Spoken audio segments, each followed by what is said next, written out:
ನಮಸ್ಕಾರ ಸ್ನೇಹಿತರೆ, yorker talk ಚಾನೆಲ್ಗೆ ಸ್ವಾಗತ.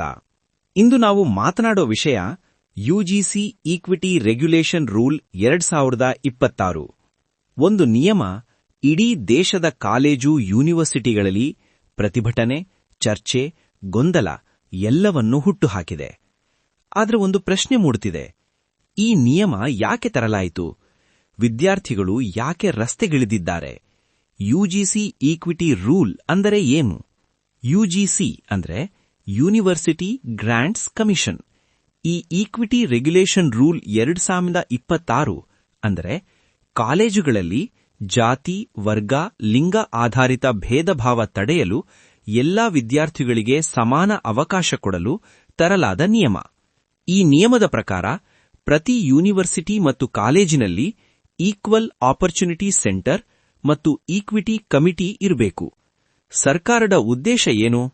ಎಸ್ಸಿ, ಎಸ್ಟಿ, ಒಬಿಸಿ, ಅಲ್ಪಸಂಖ್ಯಾತ ಮತ್ತು ಹಿಂದುಳಿದ ವರ್ಗದ ವಿದ್ಯಾರ್ಥಿಗಳು ಯಾವುದೇ ಅವಮಾನ, ದೌರ್ಜನ್ಯ, ಭೇದಭಾವಕ್ಕೆ ಒಳಗಾಗಬಾರದು.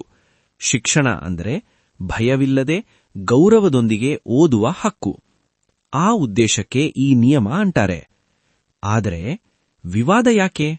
ಬಹುತೇಕ ವಿದ್ಯಾರ್ಥಿಗಳು ಕೇಳ್ತಿರುವ ಪ್ರಶ್ನೆಗಳು. ಈ ನಿಯಮ ಎಲ್ಲಾ ವರ್ಗಕ್ಕೂ ಸಮಾನವೇ?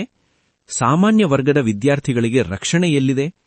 ಸುಳ್ಳು ದೂರು ನೀಡಿದವರ ಮೇಲೆ ಶಿಕ್ಷೆ ಯಾಕಿಲ್ಲ? ಈಕ್ವಿಟಿ ಕಮಿಟಿಗಳಲ್ಲಿ ಸಾಮಾನ್ಯ ವರ್ಗದ ಸ್ಪಷ್ಟ ಪ್ರತಿನಿಧಿ ಯಾಕಿಲ್ಲ ಅನ್ನೋ ಆರೋಪವೂ ಇದೆ. ಇದರಿಂದ ತಪ್ಪಾಗಿ ಆರೋಪ ಆಗಬಹುದು, ಕ್ಯಾಂಪಸ್ನಲ್ಲಿ ಒತ್ತಡ ಹೆಚ್ಚಾಗಬಹುದು ಎಂಬ ಭಯ ವಿದ್ಯಾರ್ಥಿಗಳಿಗೆ ಕಾಡುತ್ತಿದೆ. ಅದಕ್ಕೆ ಇತ್ತೀಚೆಗೆ ಡೆಲ್ಲಿ ಯೂನಿವರ್ಸಿಟಿ, ಉತ್ತರ ಪ್ರದೇಶ, ಹಲವು ರಾಜ್ಯಗಳಲ್ಲಿ ವಿದ್ಯಾರ್ಥಿಗಳು ಪ್ರತಿಭಟನೆಗೆ ಇಳಿದಿದ್ದಾರೆ.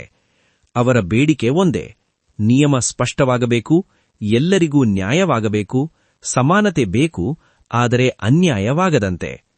ಭೇದಭಾವ ತಡೆಯಬೇಕು, ಆದರೆ ಭಯ ಸೃಷ್ಟಿಯಾಗಬಾರದು.